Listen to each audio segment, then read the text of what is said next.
Kaibigan, magandang hapon po. Kamusta po kayo? Pakitapos po ng ating video para ma-update po kayo at malaman nyo yung lagay ng ating panahon ngayong hapon po ng linggo, no? April 28, 2024. Pero bago tayo magpatuloy, kung bago ka lamang sa aking channel, please huwag mong kalimutan mag-like and subscribe and pahit na rin po ng notification bell.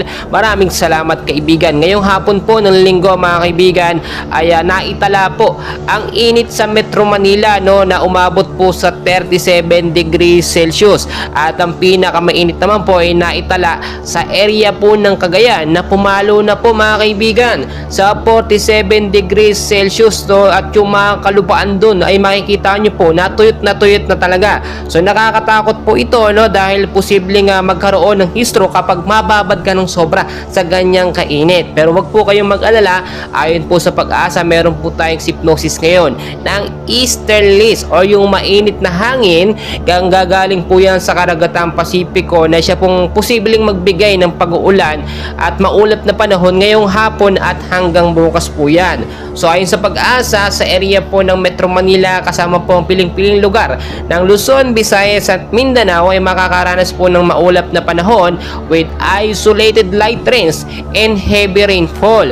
So dulot po yan itong easterlies, kasama na rin po dyan yung mga localized thunderstorm. Pinag-iingat po dahil kung sakaling nga po magkaroon ng biglaang pag-uulan, yung mababang lugar, mag-ingat po kayo sa pagbaba.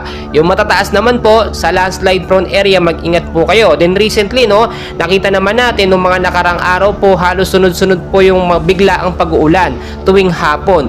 Dulot din po yun ng localized thunderstorm at yung pabago-bago po na panahon natin. Kahit po sobrang init, naiibsa naman po ng paunti-unti dahil sa pag-uulan tuwing hapon. Pinaghahanda rin po tayo dahil din po sa prediction ng Pag-asa, etong nalalapit nga po na Mayo ay posibleng mas mainit pa po ang ating maranasan na init ng panahon dahil syempre summer na po yan. Pero huwag po kayong mag-alala, mga kaibigan, ilang buwan na lang po simula ngayon ay papasok na rin naman po, no, ang rainy season at matatapos na po ang dry season. So tiis-tiis na lamang po tayo. Kaya naman ngayon, chinecheck po natin, ayon po sa ating live radar, wala pa naman pong namamataan na bagyo sa loob ng Philippine Area of Responsibility. Kahit sa labas po, wala din po yung mga cloud cluster na nanatili lamang po yan ng kumpol lang kaulapan, pero wala pong paggalaw, no, bilang isang LPA. So malabo po magkaroon ng bagyo ngayong buwan po ng Abril at gayon din po sa nalalapit na buwan ng Mayo. Mga kaibigan, palagi ko pong pinapaalala, kung kayo po ilalabas ng inyong mga bahay, no, magdala po ka lagi ng malamig na tubig, no, panlaban po yan sa init ng panahon.